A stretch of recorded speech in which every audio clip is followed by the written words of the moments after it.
Ok, perfecto, ya estamos grabando bien. Sí pueden apreciar que está grabando, ¿verdad? Sí, profe. Sí, profe. Muy bien, chicos. Ahora sí, gracias. Disculpen por la interrupción. Listo, estamos. Entonces seguíamos revisando los temas relacionados con lo que es macro y aquí entramos a lo que es la política monetaria. Perfecto, vamos a a revisar lo que corresponde a política monetaria. De acuerdo, todos ustedes la clase, por favor, comencemos. Buenas noches, profesor. Buenas noches, compañero. Nuestro grupo está integrado por mi persona, Marmolejo Angie y Peña Nicole. Nuestro tema de hoy es política monetaria, el cual se subdivide en diferentes subtemas. Siguiente, por favor. Ya. La política monetaria. La política monetaria no es más que en su vinculación principal es contribuir sobre estabilizar los precios sobre el poder adquisitivo de una moneda. Es el conjunto de mercancías de un grupo de ellos. Explica también un buen o mal uso del fondo monetario, del cual a su vez las grandes empresas, como sea del gobierno o sea empresas públicas, tienden a atender los precios por la escasez de productos. Siguiente, por favor. Ya, aquí a continuación vemos los efectos de la inflación y las causas de la inflación. Es una economía que se refleja a través del sector público, como ya mencioné anteriormente, y empresas privadas y el sector público en general. El aumento de la circulación del dinero, en el cual hoy en día, digamos, hay una inversión grande aquí en Ecuador. De eso es lo que trata la política monetaria, las cuales la inflación se viene dado por un grupo de factores, que puede ser también la mano de obra, el el alza de los precios de los productos y también por la demanda de depósitos bancarios. Siguiente, por favor. Ya, aquí el objetivo de la política monetaria es la inflación. La inflación por, digamos, por el aumento del precio de los productos, el cual también hay una escasez y del desempleo que hay actualmente. La inversión, cuando el gobierno y empresas diferentes se unen, la economía se establece. Esta es la relación que busca la política monetaria, establecer la economía. También cuando existe la tasa de interés súper baja, también hay una mayor rentabilidad. Pero también cuando hay un alto incremento, hay menor préstamo, hay menor crédito, y eso a su vez desestabiliza la economía. Siguiente, por favor. Ya, aquí vemos a continuación dos tipos de política monetaria, que la cual dice la política monetaria expansiva, es la que esta aporta para que haya más circulación de dinero. Mientras que la política monetaria restrictiva, esta busca reducir, esta aumenta la tasa de interés para que haya menor crédito. Siguiente, por favor. Ya. El encaje bancario no es nada más que nada menos que son las reservas que actualmente los bancos o centros comerciales, digamos, hoy en día tienen. ¿Para qué? Cuando dichas personas o empresas invierten y haya pérdida, ellos tengan un apoyo donde que ellos puedan solventar aquella pérdida. Esos encajes bancarios son, digamos, son líquidos, son una garantía del depósito que los bancos y esas empresas actualmente las tienen, que es su respaldo, como decir, su respaldo para no quebrar la economía. Siguiente, por favor. Ya, aquí como vemos también a continuación las políticas de encaje. Una de las herramientas del control del dinero en el mercado es el encaje, que permite expandir o retraer la base monetaria en función de los requerimientos de agentes económicos. Aquí también vemos en la fecha actual que en enero del 2001, mediante la regulación, se estableció un encaje del 4%, depósitos y captaciones en dólares de las instituciones financieras. Esto quiere decir que entre mayor inversión hacen las personas, también tienen a tener pérdidas. Por eso siempre y cuando tienen ellos una reserva que lo cual les permite solventar esa economía. Gracias. Judith. Ya, a ver, perfecto. Vamos regresando un ratito con tus presentaciones para ir aclarando ciertas cositas. A ver, vamos. Está muy bien, tranquila, no te pongas nerviosa. El tema es complicado, lo entiendo, pero es un buen intento, un buen ejercicio para poder trabajar. A ver, vamos paso a paso. A ver, aquí tú me hablas de la política monetaria, ¿verdad? Muy bien, me dices aquí, los subjetivistas consideran a la política monetaria como una rama de la economía que explica cómo el buen o el mal uso del dinero afecta a incidir al lado de otros factores, muchos de ellos de carácter técnico o demográfico, los volúmenes de producción, los niveles de consumo y las formas de distribución. De acuerdo, muy bien. Primera cosa que debemos de considerar y que en cierta medida tú la has comenzado a reflejar, que es la importancia de la cantidad de dinero circulante que hay en una economía, ¿no? Y es tan importante el hecho de este circulante que hay en una economía, es tan importante para la economía que amerita una política, es decir, ameritan directrices, ameritan eh, disposiciones que le permitan a ese flujo de dinero ser regulado, ser controlado, ¿no? Entonces, es lo primero que creo que debería comenzar a resaltar en tu presentación. Das a entender de que el flujo de dinero es importante, la masa de dinero que circula en la economía es importante. Tanto es así, repito, que para esto existen políticas, existen directrices que permiten o que se orientan para poder controlar este flujo de dinero en la economía, porque se entiende que este flujo genera incidencias sobre la economía en sí, sobre los negocios, sobre la tasa de interés, tiene también un cierto efecto. Es decir, ahí radica la importancia, ¿no? Y por ende, la importancia de poderla controlar en cierta medida esta cantidad de circulante en la economía. Muy bien, vamos a la siguiente diapositiva. Muy bien, efectos de la inflación y causas de la inflación. Muy bien, aquí ya Judith agrega algo adicional, que es la relación del dinero con inflación. Y aquí hay que recordar o remembrar conceptos básicos de economía que a nosotros nos enseñaban. Generalmente el dinero es como un bien, ¿verdad? Y obviamente cuando ese bien comienza a escasear, aumenta de precio, que cuando comienza a abundar, obviamente comienza a bajar de precio, ¿no? Cuando el dinero comienza a ser menos valioso, lo que va a suceder es que vamos a necesitar más unidades monetarias para poder adquirir las mismas cosas que antes compraba. Por ejemplo, si me compraba un celular en este año con $100 y de repente la inflación hizo que yo necesite, la inflación sea de un 10% anual, eso quiere decir de que el próximo año para poder adquirir el mismo celular, solamente considerando el efecto de inflación, yo ya no necesito los $100, sino que necesito ahora $110 para poder adquirir el mismo celular si los precios en la economía se ajustan por el tema de inflación, ¿no? Entonces, esto se debe a que justamente a veces la cantidad de dinero circulante en una economía aumenta o disminuye y eso genera también este proceso de inflación. Y repito, por eso comencé diciéndoles que el dinero es como un gran bien, donde cuando existe mucho de ese bien, generalmente la gente dice es más barato, ¿no? En otras palabras, cuando hay mucho de dinero, lo que la gente dice, no vale tanto, vale menos y voy a necesitar más de ese bien por lo que quieran intercambiar. Entonces, la inflación tiene ese efecto y al aumentar la inflación, lo que sucede es que voy a necesitar más unidades monetarias para adquirir lo que antes compraba con menos.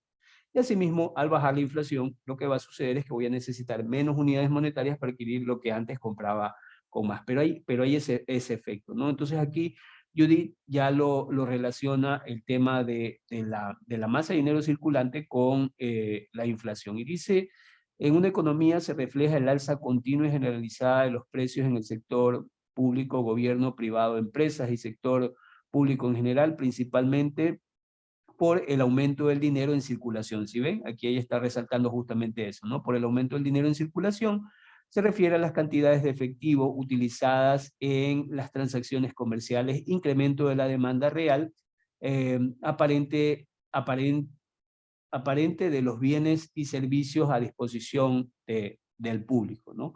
Entonces, aquí también lo que podría suceder es que cuando aumenta la cantidad de dinero o la gente tiene más dinero a disposición, pongo la siguiente situación, ¿no? Y aquí comienza también una relación entre el tema del empleo y la inflación. Eh, Cuando la economía le va bien, la gente tiene trabajo, y si tiene trabajo, tiene dinero. Y si tiene dinero, lo más normal que hace la gente es gastar. Y si la gente comienza a gastar, el precio de los bienes, obviamente, o mejor dicho, los bienes comienzan a ser demandados y esto genera un aumento en los niveles de precio de los bienes, ¿no? Y eso es lo que pasa. Entonces, cuando la economía va bien, la gente tiene trabajo, tiene dinero y comienza a demandar y eso genera un alza en los niveles de precios, ¿no? Entonces, eso quiere decir de que simplemente en una economía que está creciendo se enfrenta también al problema siguiente que es ver del hecho de que la gente esté trabajando, pero ese hecho de que la gente esté trabajando hace que tenga dinero y por ende consuma y eso lleve a un aumento de los niveles de precio. Es decir, hay menores tasas de desempleo, pero hay más altas tasas de inflación, ¿no? Entonces, si ocurriera lo contrario, la gente se comienza a quedar sin empleo, lo que va a suceder es que no van a tener dinero para consumir, y si no tienen dinero para consumir, los bienes son poco demandados y comienzan a bajar sus precios, ¿no?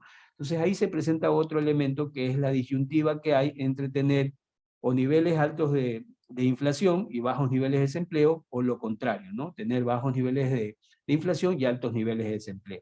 Entonces, pero a lo que voy es que aquí ya ustedes pueden ver una relación de esta cantidad de dinero circulante y cómo esta cantidad de dinero circulante afecta a los bienes que están en la economía. Siguiente diapositiva.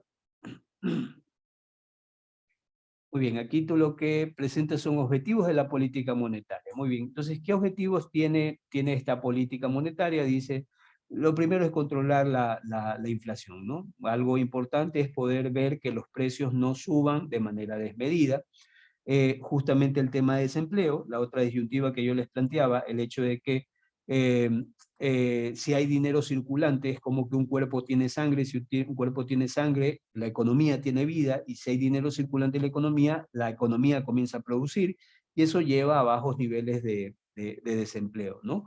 Y al haber dinero, no solamente se utiliza para consumir, sino que también se puede canalizar para inversión, ¿no? Una empresa que está creciendo genera riqueza y esa riqueza de una manera, una parte la puede ahorrar, pero otra parte la puede reinvertir y eso genera mayor inversión, ¿no? Y eso también se relaciona con el tema de las tasas de interés. Entonces, en otras palabras, objetivo de la política monetaria es justamente controlar o entender estos fenómenos económicos que se presentan, que son la inflación, el desempleo, y relacionado también con la cantidad de dinero, la inversión y el control de las tasas de interés. Seguimos, por favor. Siguiente diapositiva. Muy bien, entonces, y aquí aparecen los tipos de política monetaria, ¿no? Entonces, como ustedes saben que el objetivo es poder controlar la cantidad de dinero que está circulante, esa cantidad de dinero puede aumentar o también puede disminuir esa cantidad de dinero. Entonces, puede aumentar en el caso de que yo tenga una política monetaria expansiva. En otras palabras, si nosotros tuviéramos moneda propia, pusiéramos a funcionar la maquinita de impresión del Banco Central y lo que se haría es generar más dinero. Entonces comienza una política monetaria expansiva, se comienza a inyectar dinero en la economía. O podría ocurrir una política monetaria restrictiva, ahí ocurre lo contrario, en lugar de tener más circulante, lo que se hace es disminuir cantidad de circulante. En un momento más adelante también, o posiblemente en la próxima clase, si alcanzamos hoy día a presentarlo, lo presento, pero bien, al momento de que yo explique elementos que se utilizan para el control de la política monetaria, ustedes van a darse cuenta qué es a qué es lo que me refiero cuando hablo de esta política monetaria expansiva o restrictiva. Pero regreso al tema, lo que aquí se considera son directrices que lo que buscan es controlar la cantidad de dinero que está circulando en una economía, entendiendo que cuando hay mucho genera problemas y cuando hay poco también puede generar problemas. Y hay que mantener una cantidad adecuada y esa cantidad adecuada generalmente se calcula, no es tan fácil, pero se calcula. ¿De acuerdo? Pero lo importante es mantener una cantidad adecuada que circule en la economía, que no genere problemas por el exceso ni problemas por la falta de ese circular. De acuerdo, muy bien. Política monetaria. Y ella, Judy, también ingresa ya, esto es una de las herramientas que se utilizan para poder controlar la cantidad de dinero circulante en una economía, que es el encaje bancario. Yo no recuerdo si a ustedes les presenté el tema del encaje, creo que no se los he presentado. Bueno, el encaje es básicamente un porcentaje, ¿no? Un porcentaje de la cantidad de depósitos que reciben las instituciones financieras y que por obligación tienen que preservar en el Banco Central. Este encaje es como una especie de colchoncito, para explicarlo de manera sencilla, ¿no? ¿Por qué le digo como una especie de colchoncito? Porque es el que amortigua cualquier problema o cualquier caída que pueda tener el sistema. ¿A qué me refiero? Generalmente, a ver, hago un poquito de memoria. Anteriormente, la Constitución nuestra, la Constitución de la República del Ecuador, permitía que el Banco Central sea prestamista de última instancia. Creo que eso ya también en algún momento se los conversé. Bueno, si no se los conversé, lo retomo. Sea prestamista de última instancia. El ser prestamista de última instancia, en la anterior Constitución, el Banco Central generalmente, cuando las instituciones financieras tenían problemas de liquidez, es decir, se quedaban sin dinero disponible para poder cubrir las necesidades de sus depositantes, de sus clientes, inmediatamente el Banco Central se activaba, generaba créditos de liquidez para estos bancos. Entonces, para evitar cualquier nerviosismo en la economía, el Banco Central le prestaba dinero a la institución financiera, y esa institución financiera cogía ese dinero, ese préstamo de liquidez, y comenzaba a responder las necesidades de retiro que tenía la gente, ¿no? Entonces, lo que sucedía es que allí el Banco Central actuaba como un prestamista de última instancia.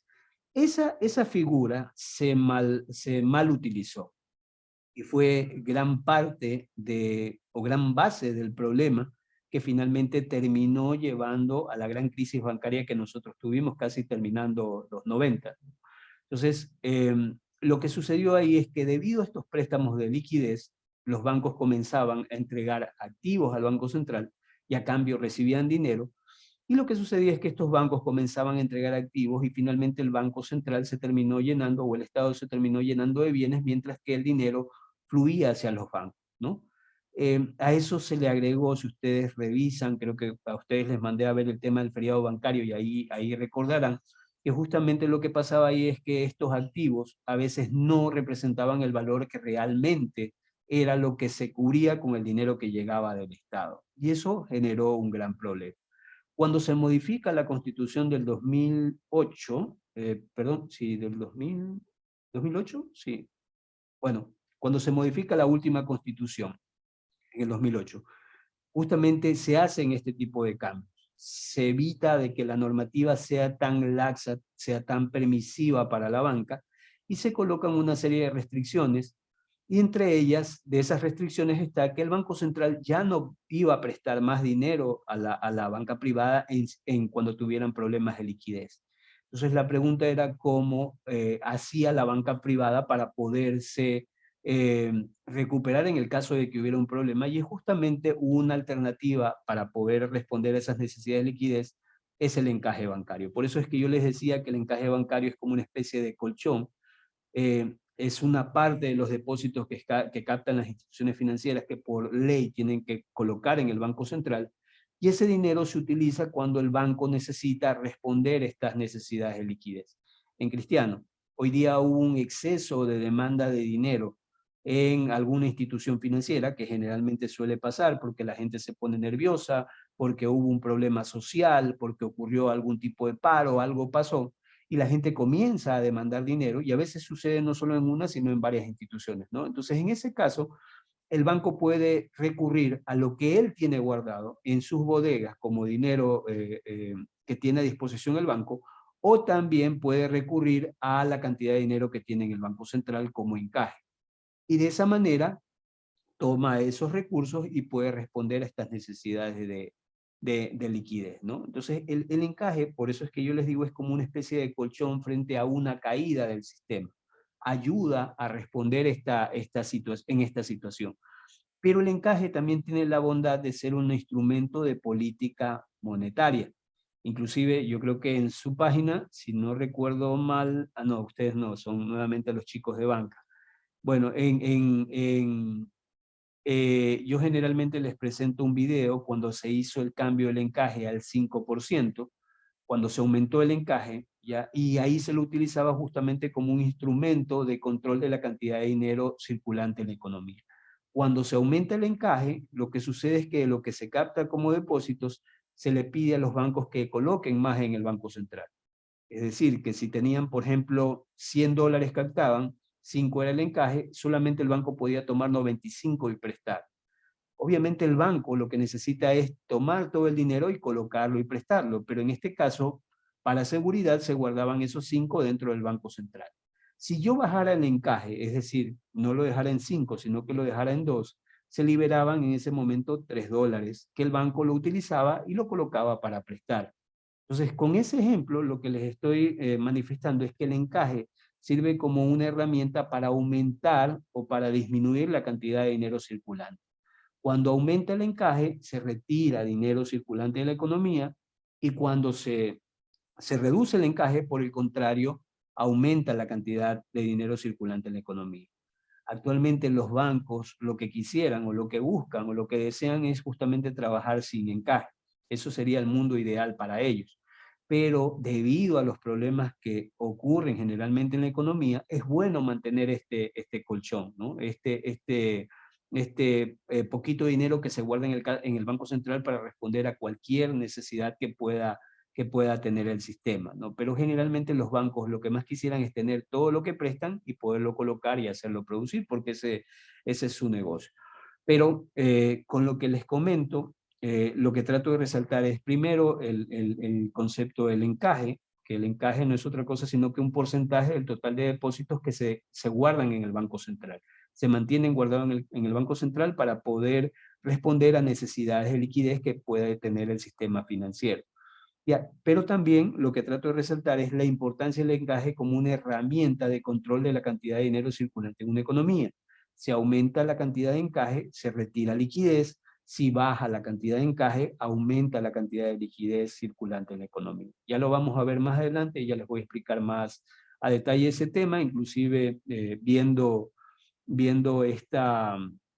la resolución de la Junta de Política y Regulación Monetaria y Financiera, donde justamente se aumentó el encaje al 5% a los bancos que tenían una cantidad de activos que se consideraban los bancos más grandes para obligarlos a que movieran justamente su dinero de sus bodegas. Y eso ya lo vamos a ver más adelante.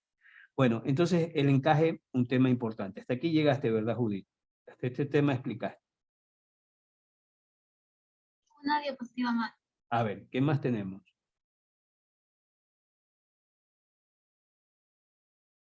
Ya, y aquí tú decías, una de las herramientas de control del dinero en el mercado es el encaje, el mismo que permite expandir o retraer la base monetaria en función de los requerimientos de los agentes económicos.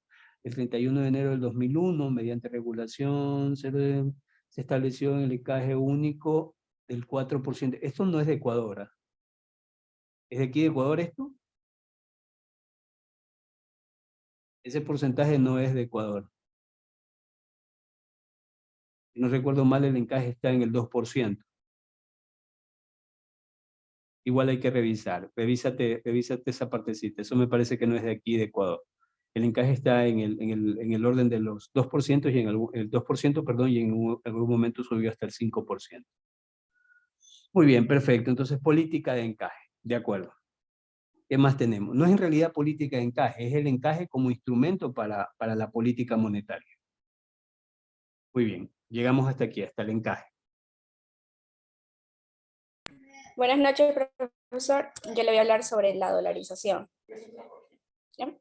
Les voy a hablar un poco de cómo fue la dolarización. Luego de la crisis económica y financiera que atravesó el Ecuador, conocida como feriado bancario, que se manifestó a fines de la década de 1990 a raíz de las reformas de legislación financiera que se dieron durante los gobiernos de Sixto Gramballén y Alberto Dan en el año de 1994.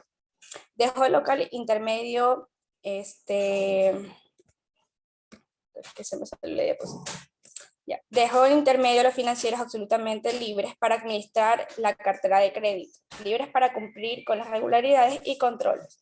El pánico bancario, problemas de agencias, limitaciones de la banca, desempleo y falta de control de precios que ha provocado el colapso del poder adquisitivo, conformado por la teoría de la asimetría de la información del mercado, incluyendo la devaluación de la moneda nacional del Ecuador, que en ese momento era el sucre.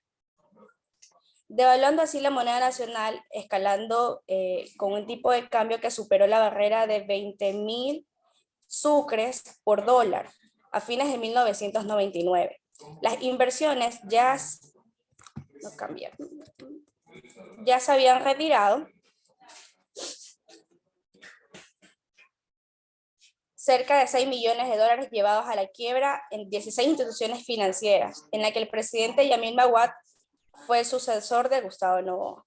Obtuvo financiamiento externo por 8 millones de dólares, equivalentes al 27% de la PIB, viéndose obligado a dolarizar la economía ecuatoriana.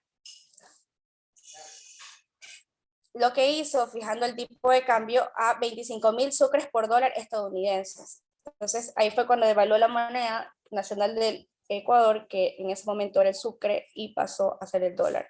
Entramos a feriado bancario y devaluó la moneda, ¿verdad? La organización oficial reemplaza la moneda nacional por una extranjera, reconociendo así el fracaso de la política interna, la pérdida de la credibilidad y incapacidad crónica para mejorar las finanzas públicas, por lo que el país decide dolarizarse con el objetivo principal de restablecer al sistema monetario, la estabilidad y generar credibilidad para un país emisor e intentando, entre otros, superar la crisis de depresión. Pasos para la dolarización formal. En este caso era determinar la tasa de cambio, adquirir dólares billetes por parte de la banca central, añadir monedas, intercambiar sucres por dólar, periodo de transacción, estabilizar todos los pasivos de la banca central y dolarizar sus cuentas, y nuevas funciones parte de la banca central con la nueva moneda, en ese caso el dólar. Se introducen nuevas divisas en los sistemas monetarios productivos para intercambiar los locales, generando una serie de estímulos económicos y sociales positivos y negativos. No obstante, se identifican los beneficios estabilizadores. Aunque la dolarización oficial es costosa para las economías, afectando a los niveles de stock monetario, y luego la inflación de las tasas por parte de interés. También presentamos los beneficios que trajo la dolarización. Se eliminó la certidumbre de que desalentaba las inversiones, esto que obstaculizaba el movimiento del capital desde y hacia otros países, que en este caso eran las importaciones. Al desaparecer la moneda nacional, los dólares mantenidos como reservas internacionales en el Banco Central, al sector público, lo que redujo la posibilidad en el Estado incremente las déficits, y que al incurrir en problemas de liquidez, dichas reversas puedan financiar los gastos. Se eliminó cualquier tipo de indemnización a precios y salarios de la economía, y definitivamente a empezar a dolarizar. Se eliminó que la banca central actúe como prestamista de última instancia, y desapareció el riesgo moral, y los bancos se convirtieron en los únicos responsables entre los depositantes. Sin embargo, los mayores precios del petróleo, las mayores exportaciones y fuertes ingresos tributarios junto a las políticas económicas negativas revirtieron temporalmente los aspectos dentro del año de 2015 al 2016. Sin embargo, más allá de la crisis financiera que tenía, los mercados externos y la plantación financiera se ha convertido ahorita en una gran estabilidad para los ecuatorianos, ya que si no se hacía el cambio de moneda, que en este caso fue el sucre a dólar, el país estuviera en este caso en un déficit bancario. Este es mi aporte por parte de la dolarización. Muy bien, vamos a revisar su aporte. Regresemos un poquito hacia atrás, por favor. Muy bien, a ver, entonces, en esta parte, leíste algo que me pareció interesante. Puedes nuevamente ir, pero paso a paso, para ir sacando las cuestiones principales. Yo les recomiendo a ustedes que Bueno, también ya lo voy a colocar en la página para que lo puedan ver. Hay un documental que justamente habla sobre el feriado bancario. Y dentro del feriado bancario, dentro de ese documental, perdón, hay la parte previa de las crisis previas que ocurrieron en el Ecuador, que finalmente desembocan en este feriado bancario y desembocan también en el tema de la dolarización de la economía ecuatoriana. Todo esto fue la gran explosión, ¿no? Crisis bancaria y dolarización fueron ya el acabose en sí de algo que se venía cocinando casi desde los 70, 76, 80 hacia acá. Ya, ahí inclusive en ese documental, que ya lo voy a colocar para que ustedes lo puedan ver, se habla de situaciones anteriores que se produjeron, como el tema del endeudamiento excesivo que tuvo el país luego de haber asumido el tema el descubrimiento petrolero en los 70, y los 70, 76, y luego de eso el tema de la sucretización de la deuda, ¿no? Cuando los empresarios comenzaron a endeudarse tremendamente con créditos en el extranjero, y finalmente esa deuda la traspasaron, olímpicamente la traspasaron al Estado, y el Estado y tomó esta deuda, pero eso dentro de un plan mucho mayor, que justamente lo que buscaban eran las grandes potencias mantener el control sobre los países latinoamericanos, haciéndolos endeudar con, valga la redundancia, con deudas que luego eran muy difícil para ellos poder pagar, ¿no? Entonces todo esto es una historia de bastante complicación entre los 70, 80 y 90, que finalmente desembocan en esta situación de la dolarización y la crisis bancaria. Pero tú mencionaste una serie de cosas dentro de tu primer párrafo de lectura. ¿Podrías ayudarme nuevamente con la lectura de cada una de las partes, pero despacito para irlas detallando e irlas analizando? Sí, profesor. Por Luego de la crisis económica y financiera que atravesó el Ecuador, conocida como feriado bancario, que se manifestó en las fuerzas a fines de la década de 1990, a raíz de las reformas a la legislación financiera que se dieron durante los gobiernos de Sixto Durán Ballén y Alberto Dain en Dají, 1900, Alberto Dain, Dají, ajá, Dain, que es un en presidente de tu 1900, país, Dají fue vicepresidente del Ecuador, es importante que sepa. Inclusive es un disque economista que por ahí sale hablando hasta la actualidad, y refiriendo temas hablando del país, ¿no? Cuando en realidad él no tiene calidad moral para hablar sobre todo lo que ocurrió en el gobierno de ellos. A ver, pero aquí hablas de Dají y de Durán Ballén en el 94, y dices, a ver, algo citaba a raíz de la reforma de la legislación financiera que se dieron durante los gobiernos de Sixto Durán Ballén y Alberto Dají. Ya, esto es lo primero que quiero resaltar. Yo siempre les he dicho a ustedes que la banca para mí es como un demonio. Un demonio controlado es bueno. Si lo tienes encadenado, el demonio tiene fuerza y puede dinamizar la economía. El problema es cuando le aflojas el grillete al demonio y el demonio sale y arremete con todo en la economía, cuando no hay control. Tácitamente esto fue lo que pasó. Ustedes pueden ver que justo aquí, en esta parte que las compañeras presentan, se hace referencia a las reformas en la legislación financiera. En Cristiano, y para resumirlo en pocas palabras, lo que sucedió es que la normativa financiera se hizo muy laxa, muy cómoda, muy dada a la banca. Casi no se controlaba nada. Y eso le dio libertad a este demonio que refiero, ¿no? Entonces, imagínense la banca teniendo inclusive incidencias sobre los mismos organismos de control, sobre los cuales incidía y sobre los cuales tácitamente la banca hacía y deshacía lo que quería dentro del país. Entonces, con una normativa que casi no les controlaba nada, que le permitía todo, imagínense el poder que iba acumulando la banca. Muy bien, por favor, sigue. dejó el local intermediario financiero absolutamente libre para administrar la cartera de crédito, libres para cumplir con las regulaciones y controles. Muy bien, era a lo que nos referíamos, ¿no? Libertad para manejar la cartera de crédito como le diera la gana, y libertad para poder cumplir con las supuestas regulaciones que eran mínimas y poco nivel de control. ¿sí? Entonces la banca hacía y deshacía lo que quería en ese momento en el Ecuador. Perfecto. ¿Qué más tenemos? El pánico bancario, problemas de agencia, limitaciones de la banca, desempleo y falta de control de precios que provocó el colapso del poder adquisitivo, conformado por la teoría de la asimetría de la información del A mercado. ver, pasito, pasito, pasito, pasito, que esa parte es importante, eso es riquísimo para detallar. A ver, nuevamente, El pánico bancario, el pánico bancario, muy bien, ajá, se generó problemas de pánico, a agencias, ver, un ratito, un ratito. Se generó pánico bancario. ¿Por qué se ujú, genera pánico bancario? Porque lógicamente en ese momento uno iba a los bancos y lo que sucedía es que en los bancos no obtenías o no tenías acceso a tus recursos, ¿no?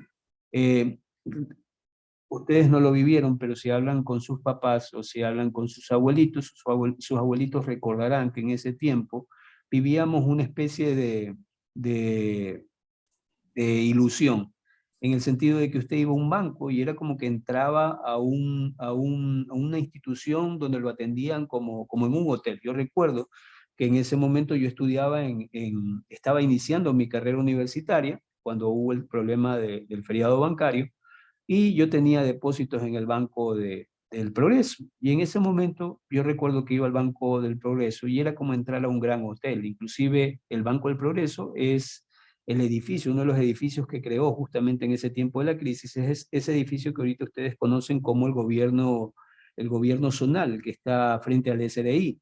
Todo ese edificio le pertenecía al Banco de Progreso. Y si ustedes lo van a ver, o visitan ese lugar en algún momento, miren la estructura de afuera, cómo tenía mármol, por dentro había mármol, y era como una especie de hotel, era un gran palacio donde lo que trataban los bancos era justamente de hacer creer a la gente que eran sólidos, que eran grandes, que tenían poder, ¿no? Y eso era lo que transmitían. Yo recuerdo inclusive que la gente llegaba, colocaba el dinero en el banco y en el banco uno llegaba y lo atendían. Había meseros que se acercaban, le decían desea un agua, desea café a la gente que iba a invertir, ¿no? Y te trataban como en una especie de hotel, ¿no? Entonces, lógicamente, el pensamiento de uno es, bueno, este lugar no está mal, o sea, no es que tenga problemas, si me están atendiendo así es porque las cosas van bien, pero en realidad todo esto era una ilusión que luego desembocó en este tema del pánico. Muy bien, pánico había. ¿Qué más había? Lo que seguía ahí. ¿Qué más? problemas de agencias, Problemas de agencia. ¿Qué implica problemas de agencia? Cuando ustedes entiendan o cuando ustedes estudien la teoría administrativa, existe este tema de los problemas de agencia. Y el problema de agencia se genera porque a veces el que administra la agencia no administra solamente pensando en cuidar el dinero que es de propiedad de los dueños, sino que también incide los sentimientos propios del administrador. En ese momento, quienes administraban eran generalmente los mismos dueños, los hijos de dueños, eran los que manejaban estas instituciones financieras, ¿no? Y ellos generalmente lo que hacían era que, no como actualmente, usted tiene administradores que son personal técnico, gente formada para administrar, pero aparte no pertenecen a la institución, sino que son contratados para administrar a la institución. Y no tienen que ver nada con la inversión, es decir, su dinero no está en juego, sino que son justamente técnicos que se colocan para que puedan administrar estas instituciones. Pero en ese tiempo eran personas que no eran capacitadas y adicionalmente el problema que se tenía ahí es que quienes colocaban el dinero eran también quienes manejaban ese dinero. Y ahí se presentaba un conflicto, ¿no? Entonces generalmente estas personas eh, buscaban sacar algún tipo de beneficio al momento de manejar esta institución y no había un manejo transparente.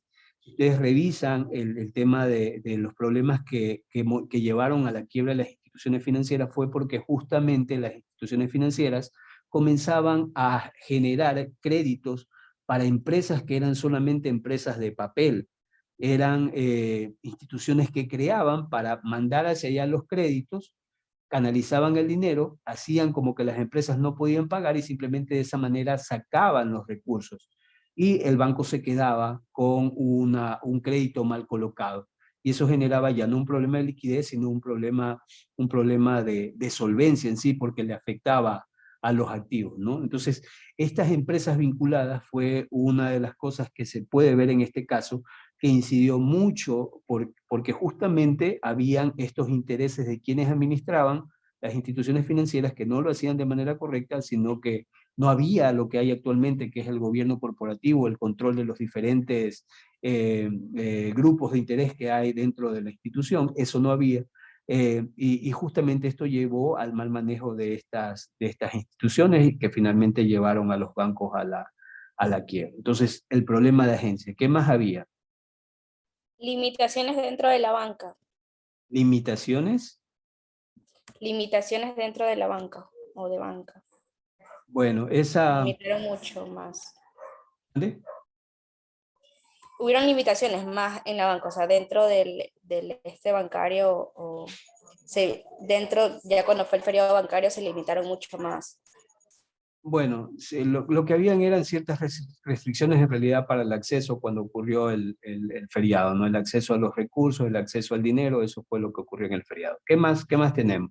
Desempleo y falta de control de precios. Muy bien, ustedes miren todo ese caldo de cultivo que se iba generando. Usted tiene su dinero guardado, los viejitos tenían su dinero guardado en los bancos, tenían sus jubilaciones. Había gente que recién se había estado jubilando, con gruesas jubilaciones la metía al banco, donde estaba todo lo que había trabajado y lo había metido al banco. Entonces, aparentemente los bancos estaban bien, nadie de control advertía nada, la economía iba boyante, todo estaba bien. Salió en su momento, bueno, eso fue luego con la dolarización, el mismo Dajic hablaba, perdón, el mismo Yamil Mawad hablaba de que el tema de que la economía iba bien, eh, pero toda esta gente colocó su dinero, cierran los bancos, usted no puede acceder a su dinero, toda la gente se quedó sin dinero para poder consumir. Aparte de eso, se produce este tema de procesos inflacionarios marcados dentro de la economía, el temor que hay en medio de la economía porque nadie tenía dinero ni para producir, ni para pagar, ni para hacer absolutamente nada, y comenzó a generarse ese caldo de cultivo que finalmente desembocó en esta gran crisis que todos conocen, ¿no? Muy bien, ¿qué más tenemos? Ahí hablamos de la devaluación de la moneda del Sucre. Ya luego de eso vienen los problemas que llevan a la dolarización, bueno, ustedes creo que no recuerdan porque no lo vivieron, pero en una semana tácitamente el movimiento del Sucre era como ver, si uno lo veía en un tablero, era como ver una ruleta rusa, subía, bajaba, solamente en una semana Profesor, Sí, perfecto, gracias. Sí, perdón. Este movimiento, la fluctuación del precio del sucre hasta que finalmente se estableció en 25.000, generó también muchos problemas, ¿no? Que es justamente parte también del resultado de toda la crisis que había vivido la economía, ¿no? ¿Qué más tenemos? A fines de 1999, los inversionistas ya habían retirado cerca de 6 millones, llevado a la quiebra Muy de bien, 16 instituciones financieras. eso era lógico, ¿no? En un país donde todo estaba funcionando mal, no había estabilidad jurídica, la economía comenzaba a tener problemas, los grandes bancos comenzaban a derrumbarse y con la caída de los bancos comenzaban a caer las empresas. Las inversiones era lógico que todas esas inversiones o todos los inversionistas comenzaran a tomar el dinero y lo sacaran de los países, ¿no? Y aquí también hay un elemento que era antes sencillo, era el hecho de que un inversionista llegara a un país, colocara su dinero y asimismo de la misma forma en que entró en alguna situación de crisis podía sacar libremente el dinero del país, ¿no? Eso era fácil antes. Actualmente existen normativas que no le permiten a un inversionista sacar de manera tan rápida el dinero, sino que tiene que ser ese dinero canalizado y debe cumplir un cierto periodo dentro de la economía. Eso era muy común en América Latina, a eso se le llamaban los capitales buitre, ¿no? Que lo que hacían era los capitales golondrina, que llegaban en cualquier parte, esto era típico en los 90, llegaban a cualquier país, lo hacían producir y a la menor crisis, toditos esos recursos cogían y salían y lo que dejaban era tácitamente la economía sin recursos. E inmediatamente lo que hacía la economía era que implosionaba, se derrumbaba la economía porque se quedaba sin recursos para poder producir. Y a esos se les denominaban justamente estos capitales golondrina que eran muy peligrosos. Desde ahí se generó normativa que exigía un cierto periodo de permanencia a las inversiones dentro del país. Miren que eso está regresando también actualmente, en el sentido de que quieren nuevamente, bajo el pretexto de que para atraer las inversiones hay que liberar el tema del ingreso y de salida de capitales, pero lo que no entiende o lo que no se ha aprendido es el hecho de que si hay mucha libertad para el ingreso y salida de capitales, podría ocurrir la misma situación que ocurrió en los 90, ¿no? Esa libertad de entrar, así mismo como quitarle inmediatamente la inversión a un país, podría llevar a que la economía simplemente se generen problemas dentro de la economía. ¿Qué más tenemos? Eso es para la dolarización formal. Ya, estos son los pasos para la dolarización formal. ¿Cuáles son? A ver, Determinar la tasa de cambio. ¿cuál era la tasa de cambio? Era el cambio de moneda. ¿Pero cuál era la tasa de cambio? ¿Por cada dólar? ¿Por cada dólar? ¿Cuántos sucres? 25.000 sucres. 25 sucres. 25.000 sucres. 25.000. Sí, 25.000 sucres. Por cada dólar eran 25.000 sucres. Muy bien.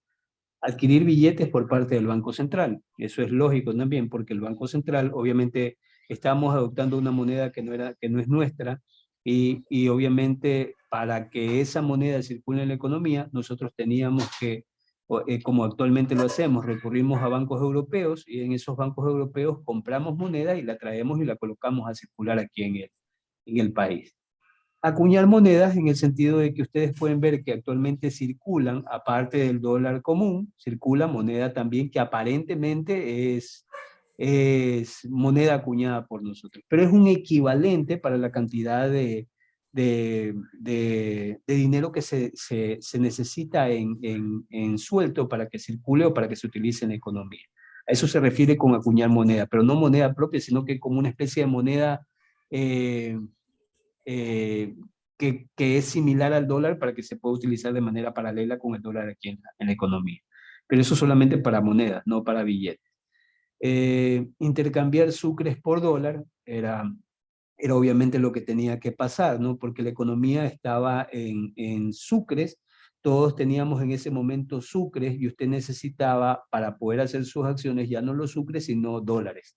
Entonces usted iba con su dinero o los sucres que tenía y iba al banco y el banco le entregaba la equivalencia en dólares, ¿no?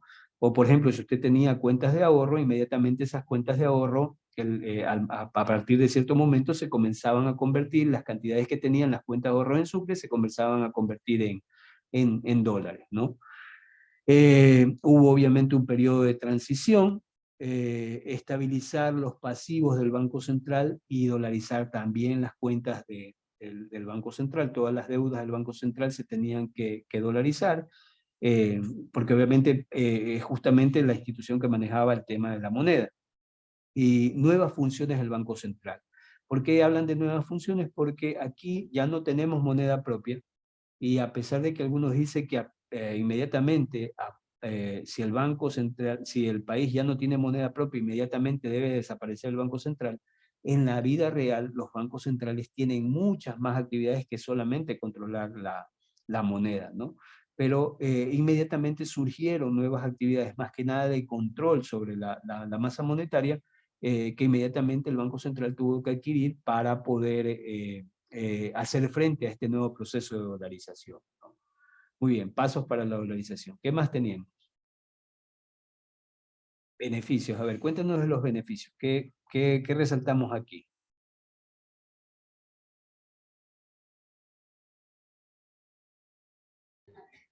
Ya.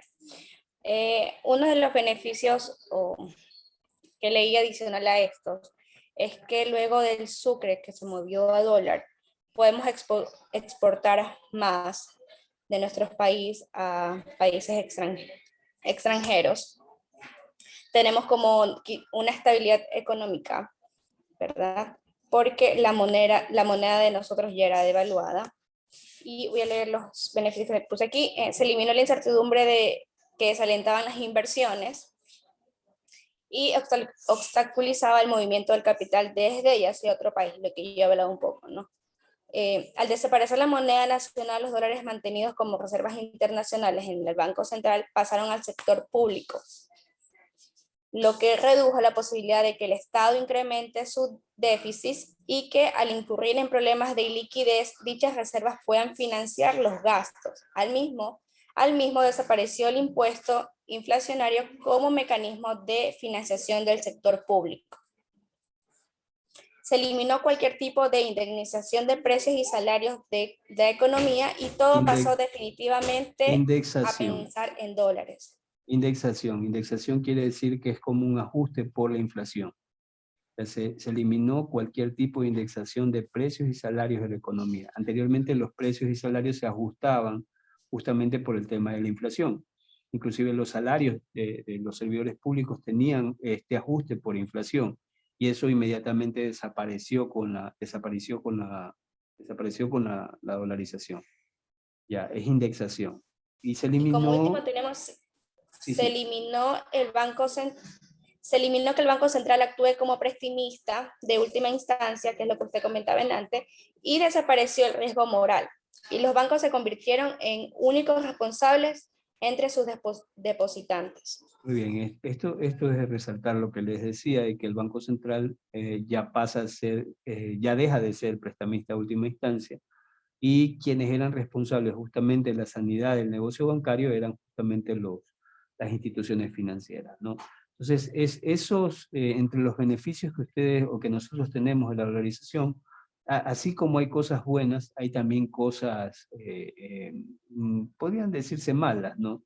Una de ellas es que la dolarización te quita un poco la competitividad, porque al estar atado a una moneda dura, al momento de buscar ser competitivo, no lo puede ser porque resultan más caros que generalmente los países que están al lado que tienen moneda propia.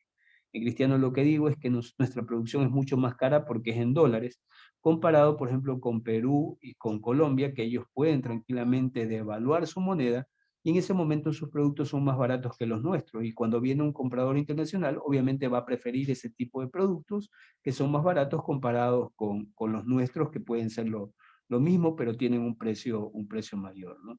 Entonces es simpático ver eso como cuestión negativa, pero también el hecho de que la economía le dio tranquilidad, en el sentido de que, bueno, ustedes no lo han visto y quizás por eso no lo pueden visualizar, pero anteriormente era comprarse una casa o comprarse un carro, eran cosas que eran difíciles de planificar.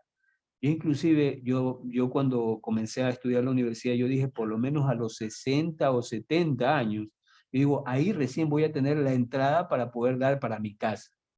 Entonces imaginen, 60 o 70 años, ¿no? Que era la situación o el pensamiento previo a la dolarización. ¿Y por qué decía esto? Porque lo que sucedía en el tiempo es que los precios cambiaban dramáticamente.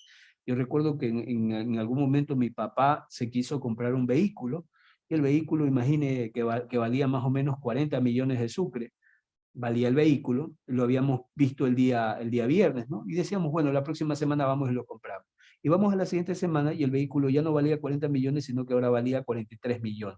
Es decir, en una semana el precio había cambiado en 3 millones. Y era lo que normalmente pasaba con los precios de las cosas. Entonces era difícil comprar estos activos grandes, porque los precios cambiaban de manera muy acelerada dentro de la economía debido a la inflación. Algo que ayudó en la dolarización fue justamente este hecho de que los precios no cambian de manera tan dramática de un año a otro, sino que sí se produce un cambio, pero es moderado en el mediano y en el largo plazo. Y es así que eso permitió de que mucha gente actualmente ya en dolarización, lo que nosotros pensábamos poder adquirir, por ejemplo, yo que pensaba poder adquirir una casa a los 60, 70 años, tener para recién ahí comenzar a comprarme mi casa, yo ya lo pude acceder a los 30, 35 años, pude acceder a una vivienda, porque el panorama de estabilidad, más que nada en los precios, cambió el desempeño de la economía, ¿no?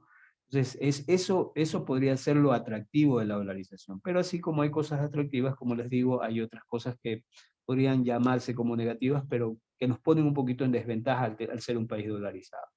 Y parte de esas cosas ustedes las pueden ver ahorita con lo que hay la crisis, con lo que va a ocurrir con la crisis Rusia y Estados Unidos, ¿no? Bueno, con Ucrania, pero Estados Unidos dentro de la potencial guerra que se puede armar. Bueno, entonces tenemos beneficio de dolarización. ¿Qué más? Ahí terminamos con la parte de dolarización y a continuación mi compañero. Muy bien, perfecto, gracias. La siguiente. Angie Porfis, de oferta monetaria. Ya. Hola, buenas noches. Yo voy a exponer lo que es la oferta monetaria. Tenemos que, bueno, la oferta monetaria tiene otros términos, también se lo conoce como oferta de dinero o masa monetaria, en la cual se resume que es la cantidad de dinero en circulación en una economía y que está compuesta por lo que es el efectivo en manos del público y los depósitos que pueden utilizarse de manera similar al efectivo. Bueno, los economistas necesitan dinero para sus actividades económicas, cualquiera que sea posible. De ahí ellos realizan análisis y tratan de determinar cuál es la cantidad adecuada de oferta monetaria que debe tener una cierta economía. Un exceso de esta podría provocar lo que nosotros conocemos que es como una inflación, que sabemos que es cuando la depreciación de la moneda es consecuente y los precios de los bienes y servicios tienden a subir elevadamente, o también tenemos lo que puede ser una escasez en la dificultad de transacciones. La siguiente, por favor. Bueno, los elementos de la oferta monetaria tenemos que son efectivos en mano de público y depósitos bancarios. Los efectivos en mano de públicos se refiere a lo que es el total de dinero que se encuentra en circulación en manos de los agentes económicos. Como sabemos, los agentes económicos son los que son las empresas, las familias y las industrias. Bueno, tenemos también lo que son los depósitos bancarios, que es el total de agentes económicos que tienen depositado en las instituciones financieras. Es considerado como el dinero puesto que el mismo es posible convertido en efectivo. Y bueno, que es requerido por los agentes económicos. La siguiente. Los elementos de determinación monetaria. Tenemos lo que es la base monetaria, el nivel coeficiente de caja. Como base monetaria es el total de billetes y monedas que conservan los individuos y las instituciones financieras, además del encaje legal establecido por las autoridades monetarias. También tenemos lo que es el nivel de coeficiente de caja. En vista que las instituciones financieras tienen la necesidad de conservar parte de los efectivos, se depositarán para luego poder responder a los retiros de los clientes. Eso, además de que la oferta monetaria también dependerá de la proporción de dinero que cada quien desee conservar en efectivo, y esto es relacionado a lo que cada quien obtiene. Siguiente, por favor. Bueno, aquí tenemos lo que es el multiplicador monetario, tenemos la ecuación que es OM es igual a M por X y B. Entonces aquí tenemos que la OM refleja lo que es la oferta monetaria, M sería el multiplicador y la B es la base monetaria. Cuanto menor sea el nivel de efectivo que el público mantiene y la proporción de reserva en los bancos, va a ser mayor el multiplicador. La incidencia sobre la oferta monetaria será mayor cuanto más alto sea el multiplicador monetario. Siguiente.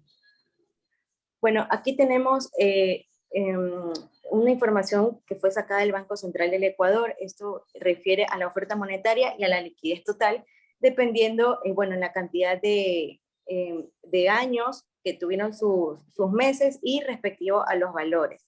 Por ejemplo, tenemos que la curva verde refiere a lo que es la liquidez total. La liquidez total es cuando un activo se convierte en un valor monetario sin perder su valor.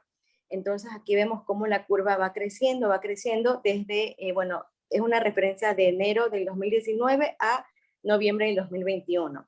También tenemos lo que es la oferta monetaria, que es la amarilla, que bueno, no ha crecido tanto, pero ha tenido un pequeño crecimiento. Y la oferta, la especie monetaria, que es la azul, que ha tenido un crecimiento leve. Y bueno, la especie monetaria se refiere a todo lo que tiene que ver con monedas y billetes que circulan en una economía con los agentes económicos, que ya dijimos que son las familias, las empresas y las industrias. Siguiente. Bueno, esto es la misma información del Banco Monetario, pero ya es un poco resumido solo en lo que tiene que ver en el 2021, de enero a noviembre. Ahí se pueden ver las cifras que se obtuvieron en especies monetarias en circulación, liquidez total y la oferta monetaria. Ahora, bueno, tenemos lo que es la salida de dinero. Esto es un gasto o un egreso. Es una salida de dinero que una persona o empresa debe de pagar para acreditar su derecho sobre un artículo a recibir un servicio. En contabilidad se denomina gasto o egreso a la anotación o partida contable que disminuye el beneficio o aumenta la pérdida de una sociedad o persona física. Quiere decir que, por ejemplo, actualmente en Ecuador, por vía aérea o terrestre se debe declarar y pagar el impuesto a la salida de divisas por el dinero en efectivo, superior a 1.098. Esto quiere decir 3 salarios básicos aproximadamente. Se trata del 5% del impuesto sobre el excedente del dinero en efectivo que importe cualquier viajero. Gracias. Ya. Muy bien, a ver, bueno, aquí lo que, yo no sé si con ustedes vimos los agregados monetarios, revisamos eso con ustedes, vimos oferta monetaria, base monetaria, ¿vimos eso? Expliqué la presentación, perdón, presenté las estadísticas del Banco Central de oferta monetaria, de especies monetarias en circulación, monedas en circulación, el cuasidinero, el M1, el M2, ¿eso sí vimos con ustedes? No. No, ya, muy bien. Muy bien, entonces ahí yo les voy a ampliar mucho más este tema que justamente tiene que ver, y ahí está el tema del encaje, ¿no? Y ahí les voy a explicar dónde están las cifras del encaje bancario, dónde están también las cifras del dinero electrónico que también aparecen en el Banco Central. Bueno, aquí la última parte de resaltar es la importancia de controlar la salida de dinero en una economía dolarizada, ¿no?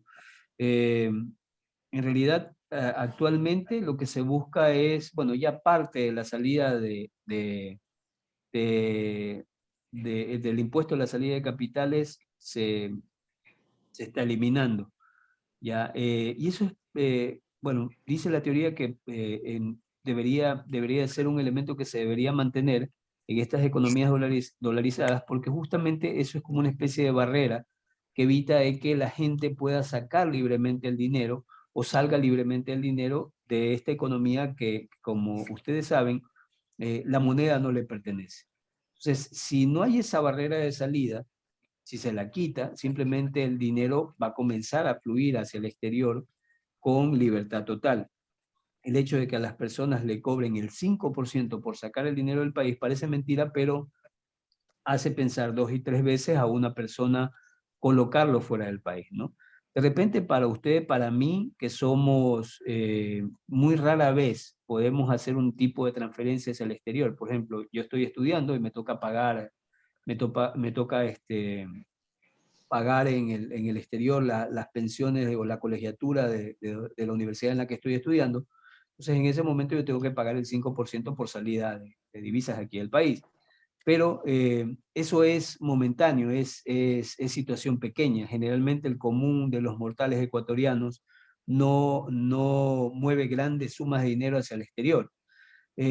Quizás aquellos que generalmente compraban o que pagaban por el tema de estas compras en eBay y esas cosas, de repente eso también influía mucho, pero el común de los mortales no mueve mucha cantidad de dinero. El gran temor de quienes o quienes están en contra de este impuesto de salida de divisas son aquellos que mueven grandes volúmenes de capitales hacia el exterior. Entonces, imagínense, yo soy empresario y tengo una producción aquí, pero como no confío en el país, lo que me interesa es sacar ese dinero del país. Pero yo pienso 2 y 3 veces sacarlo porque sé que si lo mando al exterior, de 1 milloncito, 2 milloncitos, 3 milloncitos, yo tengo que pagar un 5% por esa salida de recursos, ¿no? Y en ese momento, obviamente, por esa cantidad de dinero, sí es representativo pagar ese 5%. Entonces, por eso es que ha tenido un gran ataque a este tema, pero en realidad el concepto es interesante porque en una economía dolarizada, este impuesto, que sea el 5, del 2, del 1, lo que sea, constituye un desincentivo para que la gente saque el dinero de la economía. Y en esta economía donde nosotros no imprimimos dinero, es importante que la cantidad de circulante permanezca aquí en la economía. Más aún cuando estamos en una situación o cuando recién atravesamos o estamos pasando una situación donde al ser una economía dolarizada, nosotros dependíamos de las exportaciones, ya no nos llegaban dólares del exterior, dependíamos de las remesas, nuestros migrantes estaban con problemas también en Europa, en Estados Unidos, y no mandaban muchos recursos hacia acá, y el tema del petróleo también, que estaba en su momento bajo, y eso implicaba que ingresaban menos dólares. Entonces esos tres elementos que generalmente alimentaban la dolarización estaban caídos, y eso era un problema, porque obviamente debíamos haber cuidado la cantidad de dinero que estaba circulando en la economía. Y en ese momento el impuesto constituía un elemento de salvaguardia frente a esa cantidad. Pero actualmente se está queriendo levantar ese 5%, repito, pero ahí sí viene el tema de pensar de que eso podría de alguna manera liberar la salida de dinero aquí al Ecuador, y eso podría afectar a la dolarización. Pero bueno, eso es para análisis. De acuerdo, muy bien. Entonces, esta fue la exposición de las compañeras. Yo tengo también una presentación, pero esa la vamos a dar para más adelante, porque igual ellas tienen que presentar eh, todavía los artículos, ¿verdad? Están pendientes los artículos. Yo tengo aquí esto que tiene que ver con el panorama del sistema financiero. No sé si ustedes lo pueden ver.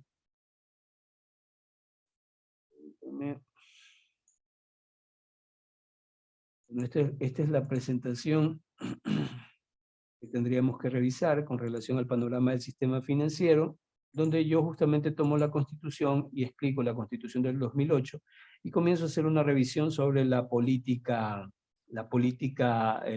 económica, ¿no? Partiendo desde la soberanía económica, y se comienzan a revisar los diferentes lineamientos de política económica y cómo finalmente se llega a lo que serían las políticas de interés para la economía ecuatoriana, que son la monetaria, la crediticia, la cambiaria y financiera, que son parte de las políticas que ustedes también mencionan dentro de o que van a exponer. Pero esa la vamos a ver, la próxima clase la voy a explicar al detalle. Hoy día centrémonos en terminar en la exposición de las compañeras, que ya tendríamos la presentación, y ahora revisaríamos los artículos, si no recuerdo mal, y preguntas, ¿verdad?, que estaban pendientes con relación al tema. ¿Teníamos artículos? Sí, muy bien. Entonces vamos con la revisión de los artículos.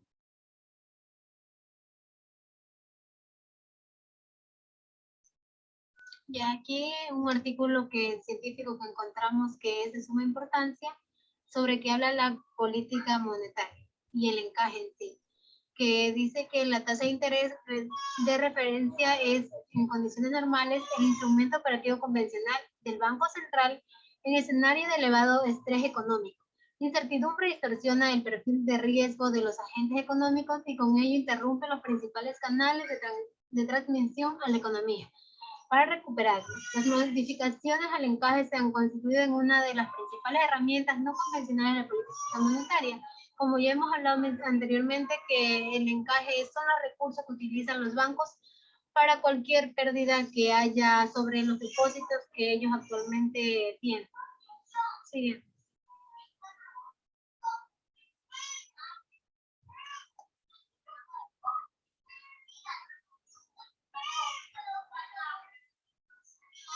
Ya, aquí está sobre la política monetaria convencional y no convencional.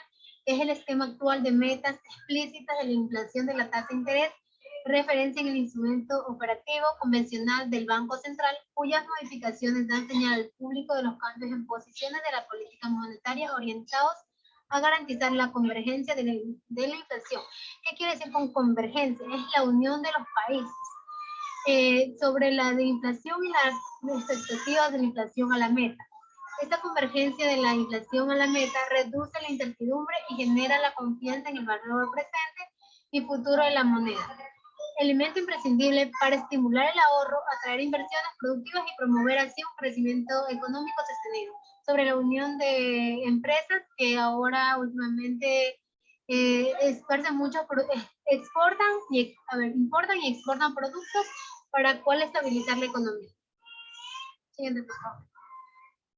Aquí habla sobre los procesos de cuál se asigna para llegar a un acuerdo entre estos países. No se le alcanza a ver mucho el gráfico, pero aquí están los activos del Banco Central, mercados de capital, sistemas financieros y actividades económicas, que entre ellos llegan a acuerdos para reducir aranceles, para reducir aranceles y así haya mayor exportación y haya mayor rentabilidad. Gracias.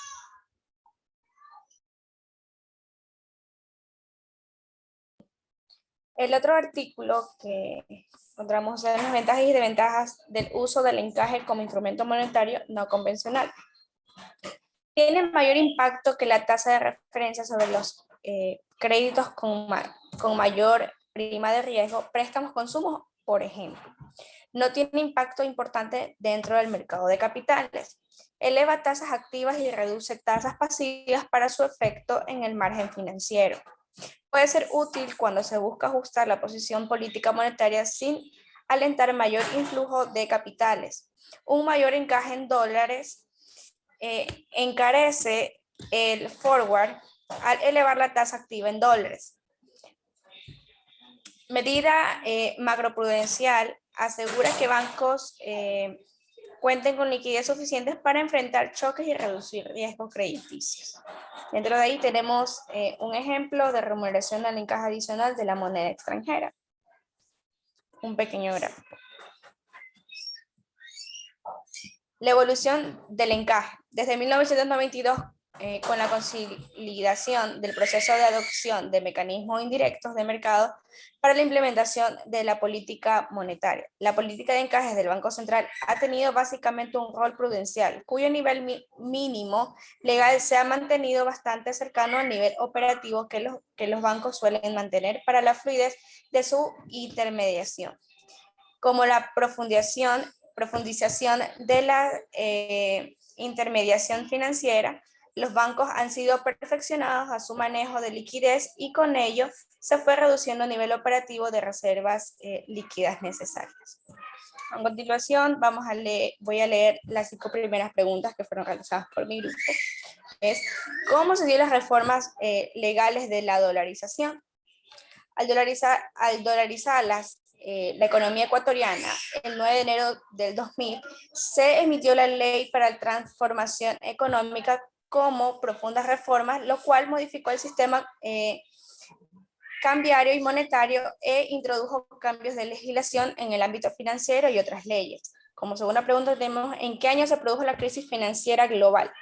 La crisis financiera global se produjo desde el año 2007, ha tenido 2 grandes etapas que se revelaron secuencialmente desde el último trimestre del 2007, cuando los bancos centrales de las economías desarrolladas iniciaron la flexibilización de su política monetaria.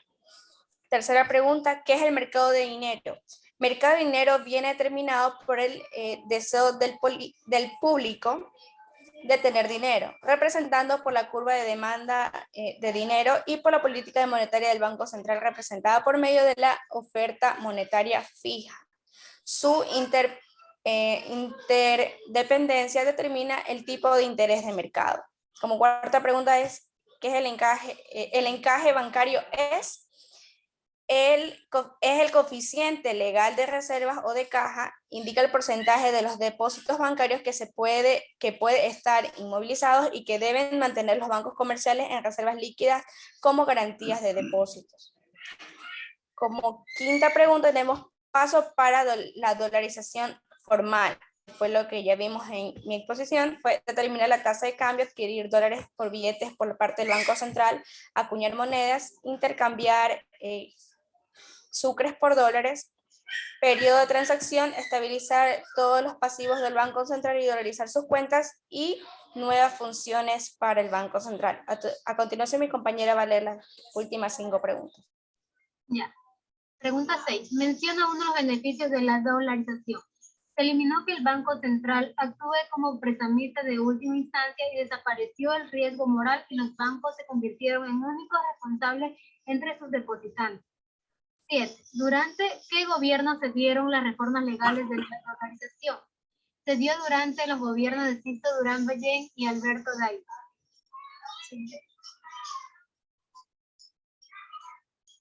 Siguiente.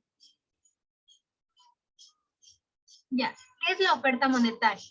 Se define como cantidad de dinero en circulación en una economía y que está compuesto por el efectivo en manos del público y los depósitos que pueden utilizarse de manera similar al efectivo. En el multiplicador monetario, ¿qué significa la B? La B significa la base monetaria. ¿Qué es la base monetaria? Es decir, del total de billetes y monedas que se conservan los individuos y las instituciones financieras, además del encaje legal establecido por las autoridades monetarias. Gracias. Ya, perfecto. Perfecto, muy bien. Hemos avanzado en función de lo planificado.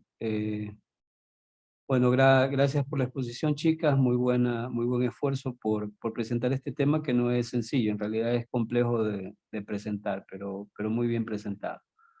Muy bien. Bueno, no sé si hay alguna pregunta con relación al grupo. Igual este tema yo lo voy a retomar porque hay que profundizar ciertas cosas que me interesan, más que nada que ustedes aprendan a leer las cifras de la oferta monetaria que bueno, las cifras, las estadísticas monetarias que presenta el Banco Central, para que sepan dónde está la cantidad de dinero circulante, dónde está el M1, dónde está el M2, dónde se puede tener la cantidad de dinero electrónico, todos estos datos que el Banco Central publica.